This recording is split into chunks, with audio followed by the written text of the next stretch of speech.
Hello, everybody, and thank you so much for joining us today. My name is Jonah from Spotlight, and today we have the privilege of talking to Jay. How are you doing today? Doing great, man. It's always good to spend some time with you, chat about community here today.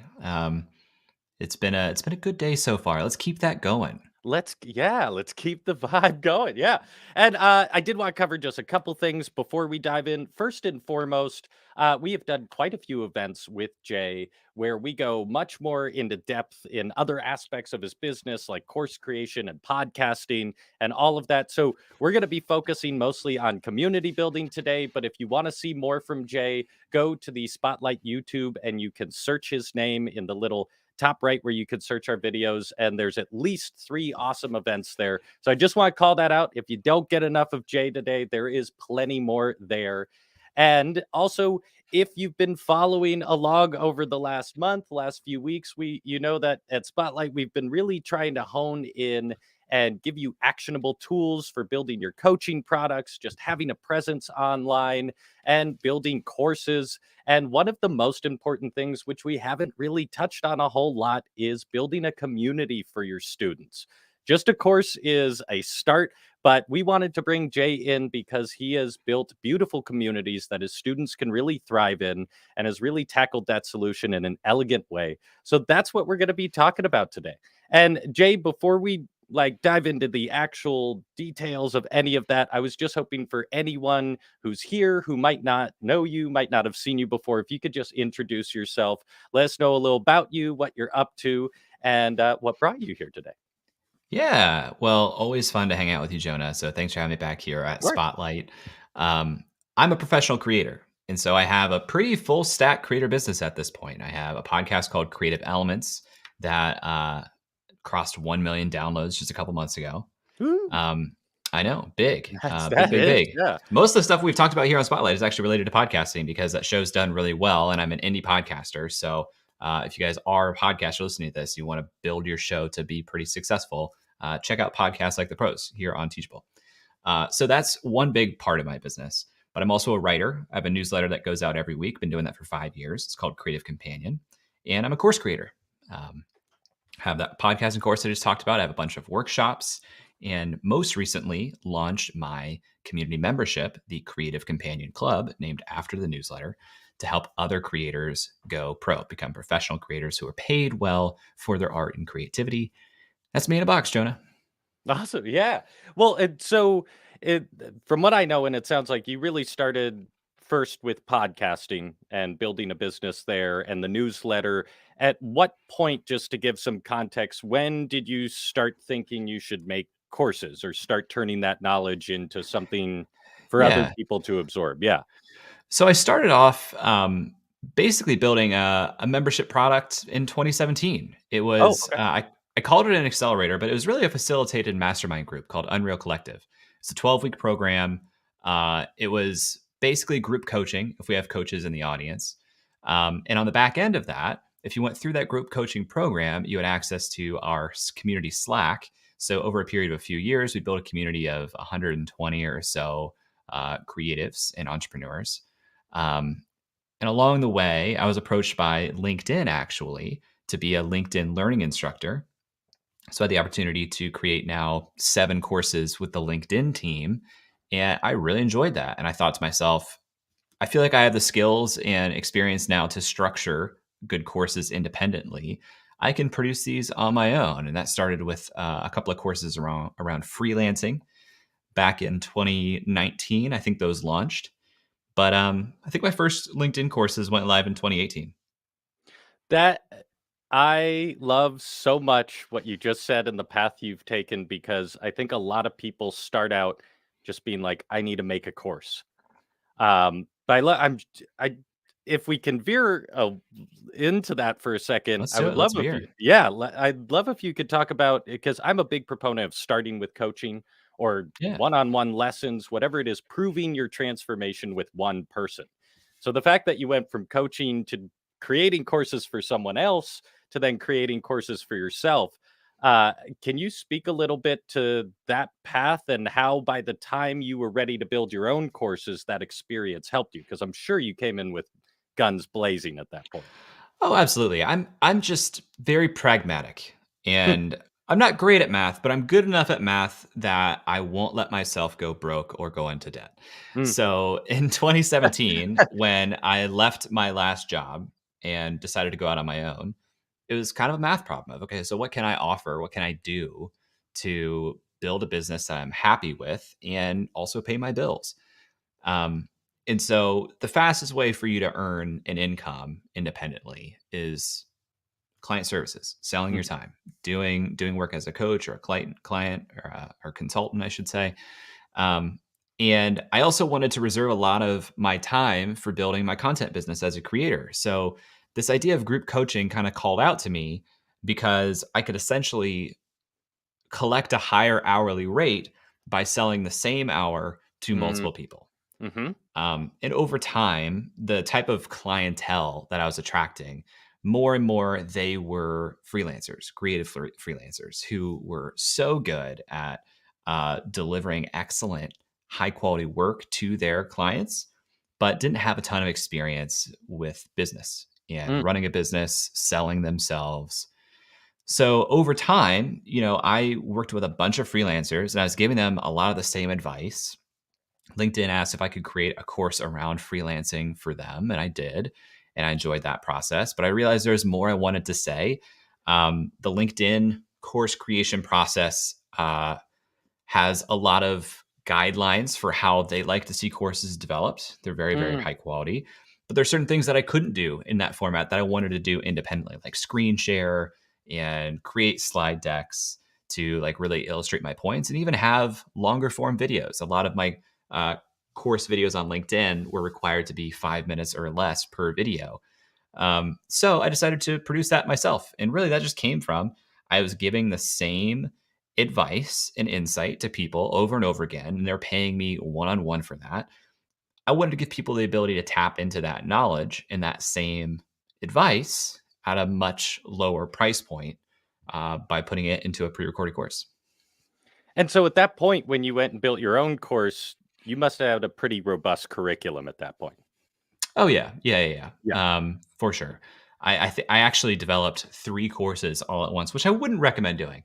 But it's all combined into one course on Teachable, actually. I call it the Freelancing Masterclass, but originally I developed it as 3 separate courses: business for freelancers, selling for freelancers, and marketing for freelancers, because I saw them as 3 different activities.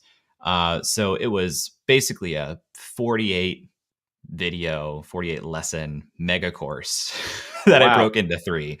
And it took me a long time to develop it, Jonah. And I wouldn't even, like I said, I wouldn't recommend going about the development and launch of that the way that I did, because to develop 3 courses and release them simultaneously, I was really developing for a long time. Mhm. And I wasn't getting market feedback as much as I should have along the way. So it wasn't my most successful launch by any stretch. It was actually my least successful launch. My first launch was, which makes a lot of sense, right? Because you learn Yeah. from your Yeah. mistakes and you do things better following on. And now those courses have sold something like $50,000 worth of sales, and that's great. But at the time, it was not a great launch. Well, but I'm sure you've also refined those courses and changed them over time, and, like, once you had students in the courses that created that feedback Yeah. to improve them. The course, the material was good, and that's something I tell people all the time. Also, it's like it's not that it's not that you can't go into a cave and make great material. The actual edits I've done on those courses are pretty minimal and they get Mm. really great reviews. It was more so the way I went about launching the course Mm. uh, that did not give me a good chance for getting people in there. Um, and it wasn't until I changed the engine of how people find the course and turned it into an evergreen offering. I don't even do launches for that course anymore. That's when sales began to more reliably and consistently come in. Oh, that's so interesting. Love it. So, I'm happy to go take a road off, but let's come back. So, it sounds like early on, and I love that you were doing this, even with your coaching, you were already building a community. Yeah, So and I didn't really realize that at the time. Um, that's what's So what was your thinking? Was it just like, I need a place to contact all of my students? Yeah, I mean, listen, if you think back to 2017, online community wasn't a thing really. Right. Um, in 2017, as I was doing this group coaching exercises, I just recognized that if we're meeting once a week, there are things I want to say to them and things that they probably want to share with each other between those 7 days. And so I needed a way for them to communicate. And so I just started a Slack channel and made a private group for every group that came in and said, here's where we'll communicate when we're not live on calls. And as more groups join the coaching program, I just didn't really see any reason to remove people because I Right. enjoyed continuing the relationship and they were getting more value out of continuing to build relationships with their group members and then other group members that came in. And it just seemed like a smart thing to do and it was helping people. So I just kept doing it. And does that still exist?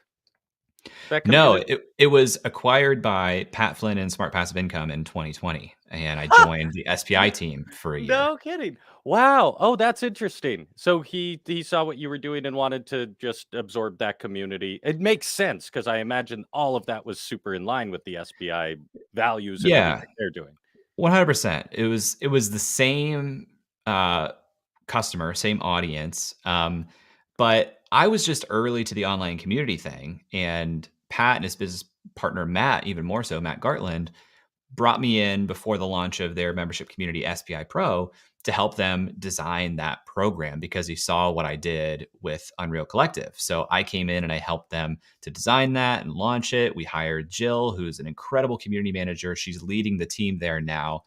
Um, but they got to a point where like this is a huge part of our business. We would love for you to join the team and help us grow this part of our business and really develop it. And acquiring Unreal was a way for me to reallocate that time that I was giving that community to this new, larger, growing community. Mm. I'm noticing a trend here that you build stuff and then other people want it. That's the goal, right? Isn't that the That goal is of building stuff? Yes, yeah, I think you just it's cool to hear that that can happen in this space.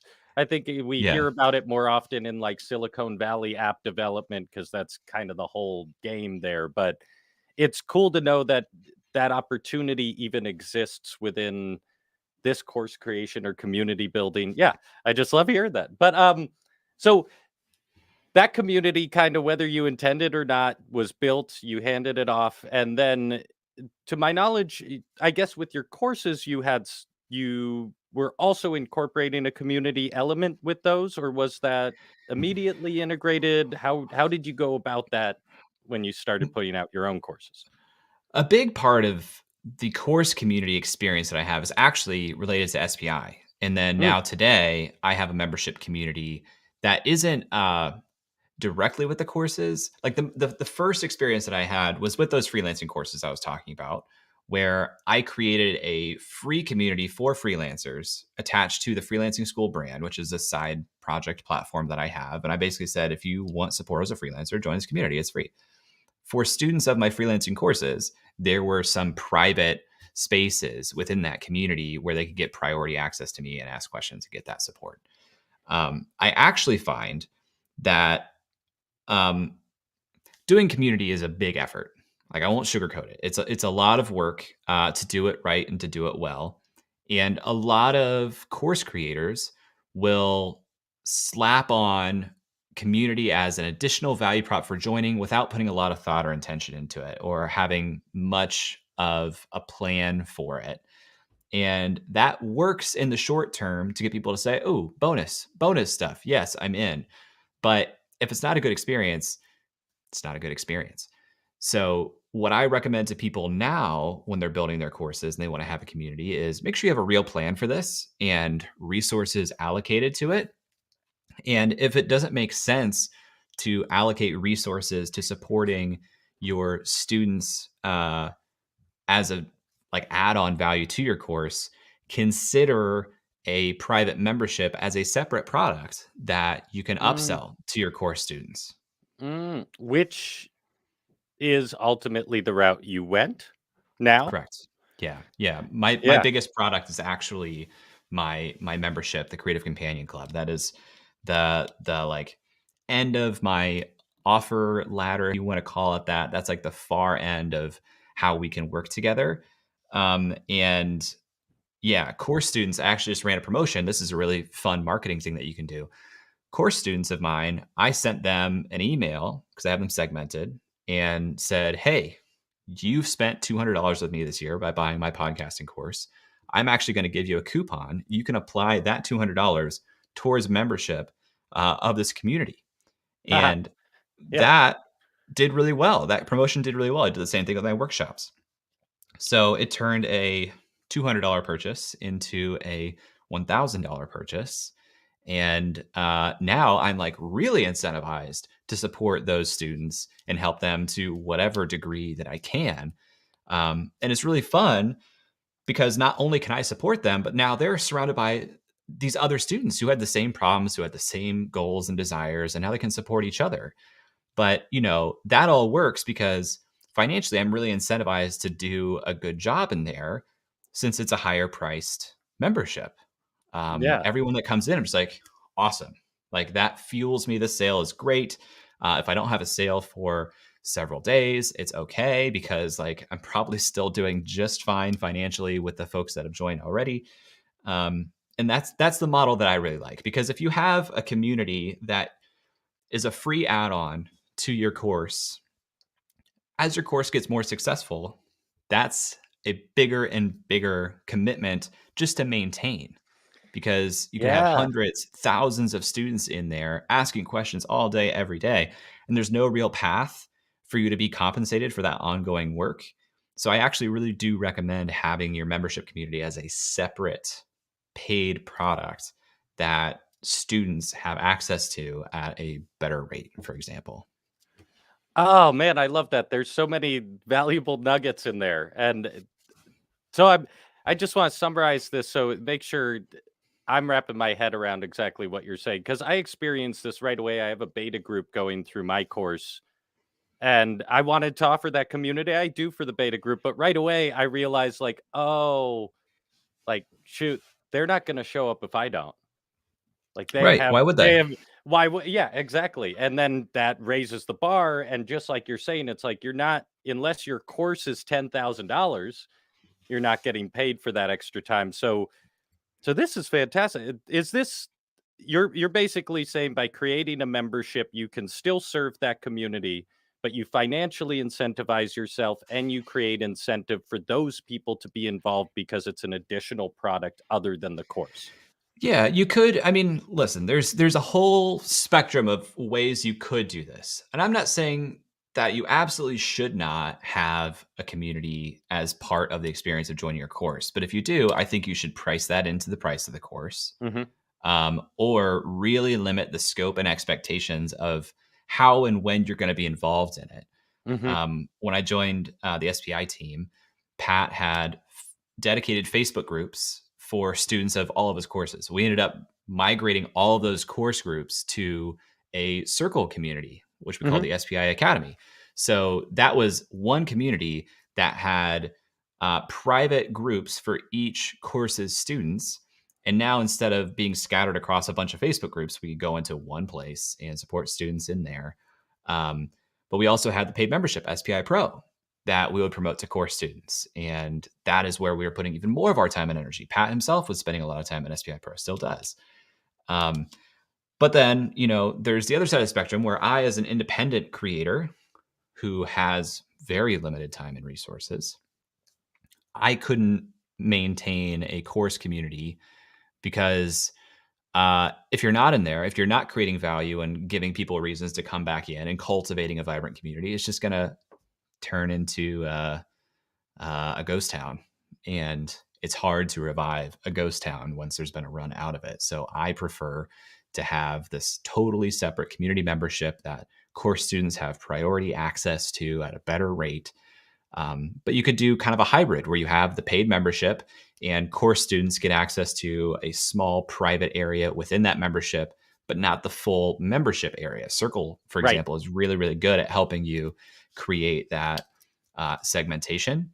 So there's a whole spectrum and array of what you could do here. I just want people to walk away from this knowing if I'm going to offer Mhm. community support to my students, I need to design it in a way that I am energized to provide that and I'm being compensated for the effort required to do it well. Well, and I really appreciate you boiling it down that way, and I do wanna call out too, though, and I'm curious your opinion. The beauty I see of this as well is a membership can be a place to start as well. If you're Mhm. not necessarily ready to Totally. build a course and all of that, but you know you can show up and deliver every time. So, do you think it's Totally. a good thing to consider for beginning creators if you don't have a full curriculum? You've done some coaching, you know you can prove a transformation. It seems like I see a lot more creators turning towards that membership. Do you think it's something you need to have a couple things under your belt, or it's a good place to consider diving in early on? I think it could be a great start because to me, if you want to have a really high quality pre-recorded course, you're going to put a lot of effort into producing it, right? And you want to make sure the thing you're producing is the best version of itself. And so I think about idea refinement and basically product development cycles, where a lot of times if I have an idea for a product, I'll tweet about something to see the response to people from my audience, see if they're interested in that. And if that goes well, I will create a 60-minute workshop on the topic. And then that'll be a paid thing that I promote to social media and my email newsletter. And if that goes well, that's an indication that there might be course interest there. I think that a lightweight cohort based course, which is essentially group coaching Right. with curriculum that you prepare, could be the next step before jumping into doing a pre-recorded course, because then you can instruct live and get feedback from people in real time as to whether or not what you're saying is landing and making sense and ultimately delivering results. And with some tweaks on that, now you can boil that down into a pre-recorded course and sell that uh, fairly passively. And that's, to me, like the product development pipeline that I kind of lean into. So in the Creative Companion Club, the membership that I have, every month we do these what I call shared focus sprints. So for the month, we'll pick a theme. The first month was building a high converting sales page or landing page. And for 4 weeks, we met once a week, and I created a little bit of curriculum and recorded the video and shared it in there and said, hey, this is what we're focusing on. Here's what you need to know. Here's what you should do before our next call. Next week, we're going to do a Q&A call, and tested that. And so in the process of doing that kind of live, one, the expectations from the community were kind of low in terms of production value. They just wanted to learn and get the outcome. And inside of a membership where they're excited to spend more time with me, I can show up with bedhead and my pajamas and teach this, and, like, Right. it's fine because I trust them, they trust me, they like, getting the real me. Kind of low fidelity inside of a membership is actually kinda good, and I can see, how this is landing and what got results, and now I have success stories. So I can take all that experience and really refine that and turn that into a final product, an actual recorded course. I love you are touching on everything I could have hoped for today. Just to solve this problem of, I think a lot of people think I know something, it's course worthy. Let's build a pre-recorded course right off the bat. And although, like you said, you can have success there, even if nothing else, when you go to then market it, if you don't have testimonials, if you don't have proof, it's super hard to get started. But, I love we've, like, kind of touched on a few different aspects of, like, what makes a good community. You have to show up, you have to be offering value, but I'm curious if you can try and summarize 3 to 5 tips as a creator. How do you create a community that students can really thrive in? I know that that's a tiny amount, but if you can No, I've got it. I've got you. So the Love it. first thing, first and foremost, is having a very clear purpose. Mm, What is the shared goal and promise that you're making to people joining this membership? Because what I see a lot of creators do, they have a little bit of an audience. They see that there are better and better community platforms. And it's like, I'm just going to smash these things together and boom, community will happen. And it doesn't. You need to have more intention. If you don't tell people what to expect and what they're going to get out of this experience, they're going to make assumptions as to what they're going to get out of it. And now mm, you have no idea what those assumptions are. So you may have dozens, hundreds of different assumptions as to what this community is going to do for your members. And if you don't know what those assumptions are, you can't possibly succeed in fulfilling them, which means that you're going to have disappointed people. So, number one, make a very clear purpose for your community. Why does this exist? What are you going to get out of it? Second, you need to have a fantastic onboarding experience. A Mm, lot of the battle is won in having a really good first experience getting into the community. And when I say onboarding, my onboarding period is probably longer than you think. It's not just like this first couple of emails telling you how to log in. It's getting logged in, setting up your profile, learning how the space works, making your introduction, joining our first live call, all of that you should have down to a repeatable process that is smooth and gets people comfortable with the space and feeling really, really good about it.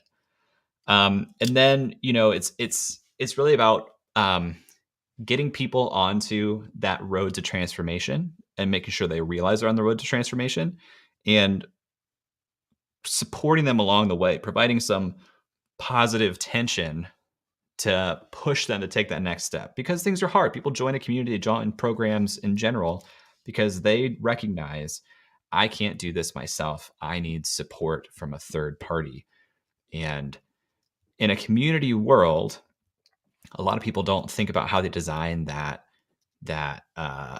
support and leave a lot to the member. Like, yeah, if you post in here and say, somebody help me, you might find somebody say, I'll help. And now you send that person a direct message, you come up with a schedule for how they can help you. It's still putting a lot of work on the person. So you mm. really want to create a space that makes it easy for people to put minimal input into to deliver them the experience and accountability that they need to fulfill that purpose that you promised in the first place. Mm. Okay. Yeah. I love that. That's a lot to wrap your head around, but so valuable. And so I'm curious, it sounds like clarity and purpose is kind of the number one thing you really need to have before you start a community. Totally. Otherwise, you're going to just be like, this is a place for people like us to connect and support each other. That's every community. That's no longer that's no longer differentiated.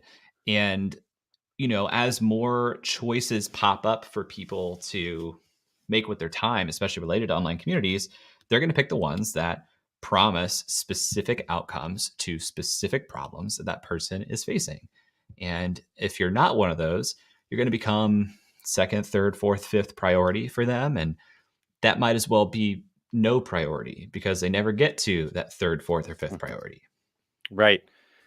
So I want to kind of flip to the other side because we only have a few minutes here. But I want to, you touched on this a little bit, but I'm curious how, since you've started this membership, since you've started this community, how has it impacted your life, your schedule as a creator? Oh man.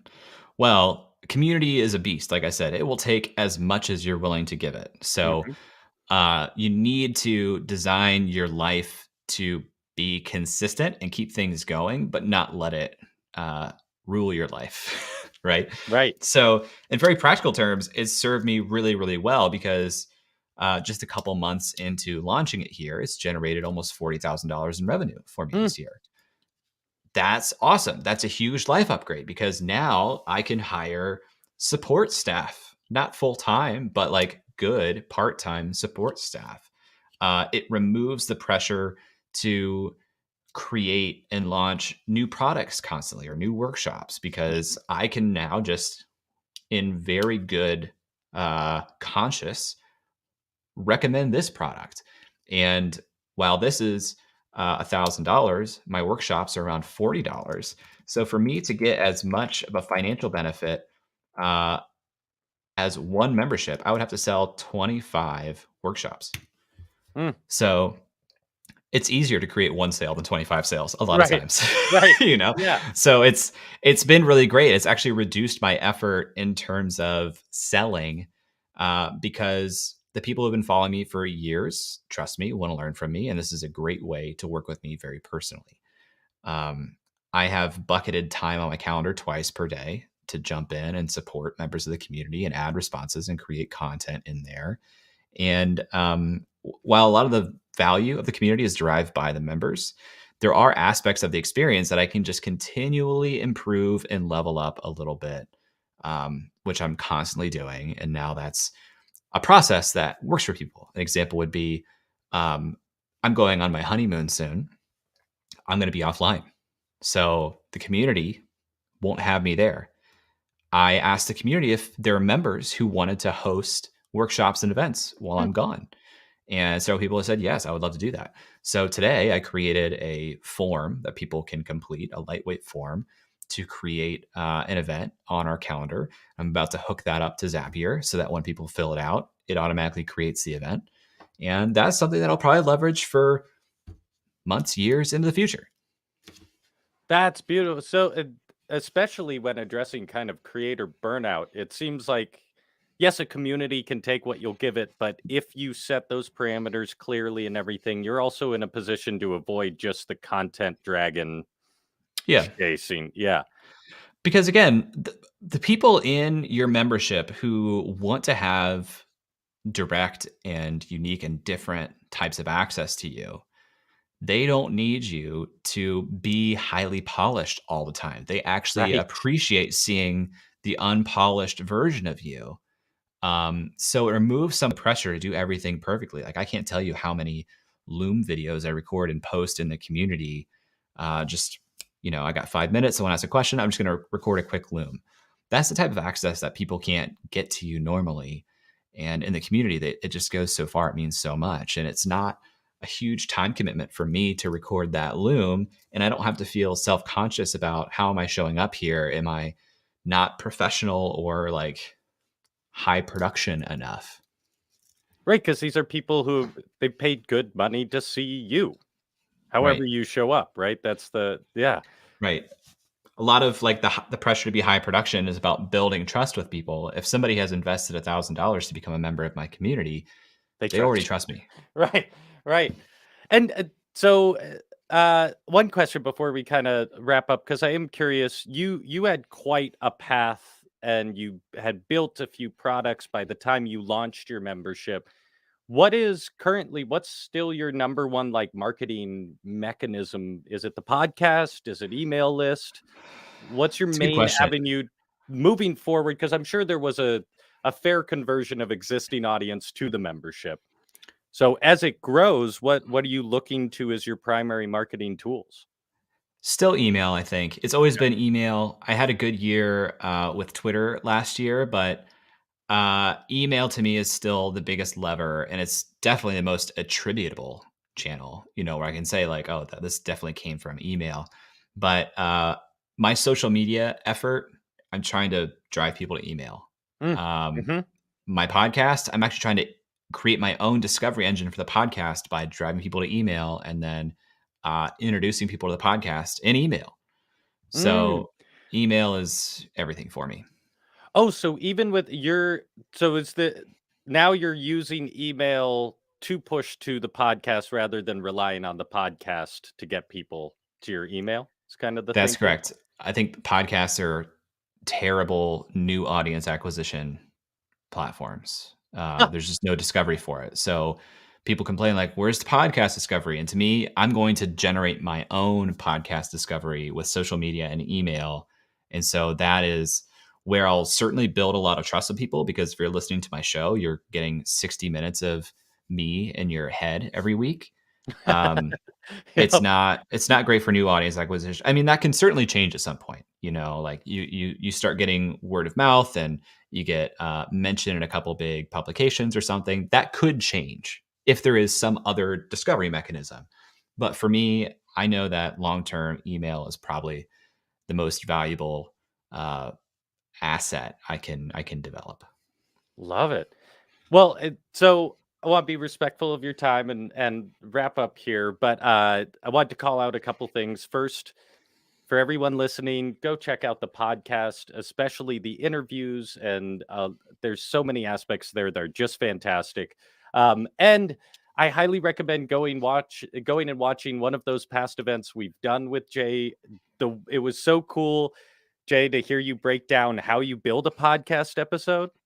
and then go listen to your episodes and be like, "Oh, goddamn, that does work. That is really good." Like it's, but to know, I love knowing like what's behind it. To me, that doesn't get rid of any mystery. I think it's fantastic. And also, yeah, last year your Twitter was fire, so everyone go follow him there as well. But you also, I think it's great. You give a lot of really you're really good on your Twitter at giving what appears to be valuable on one level, but is also, if you have a little technical knowledge, extremely valuable. So I really appreciate your way to package those. But with all that said, aside from those places, where should people find you? Where can people learn more about you? Dig into just everything, Jay. Yeah, Twitter's great, or subscribe to the email. Go to jclouse.com, sign up there, and you'll be hearing from me every week. Sweet. And last question. I know you've got a crazy year and you just launched a lot of stuff. What's next? What's the next big thing you're excited about other than the fact you're getting married? That's definitely the most exciting thing Yeah. coming up. We're adding video to the podcast. Cool. And is that gonna So be on YouTube, or where can people watch that? it will be, Yeah. yeah, and maybe Spotify. They Sure. opened up video on Spotify recently, but I haven't quite figured it out, and I'm not willing to host on Anchor. So we'll see. Yeah, they're still working on making that accessible, but okay. Jay, it's always a blast talking to you. Thank you so much for spending the time with us. For everyone watching, if you're watching live or watching the replay, hop in the comments. Thank Jay for his time and let us know what little nugget you took away. I highly recommend going back and watching at least a few sections of this again. I know I'm gonna, because there were little nuggets dropped that are worth sitting on for a while and thinking about.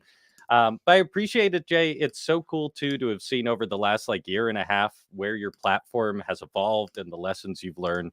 So always appreciate you being so willing to share, being vulnerable about it all. It's a delight to learn from you, man. Love being here. Thanks for having me Yeah. back, Jonah. I'm sure we'll do it again sometime. Yeah, always love having you. We'll see y'all later. Thanks.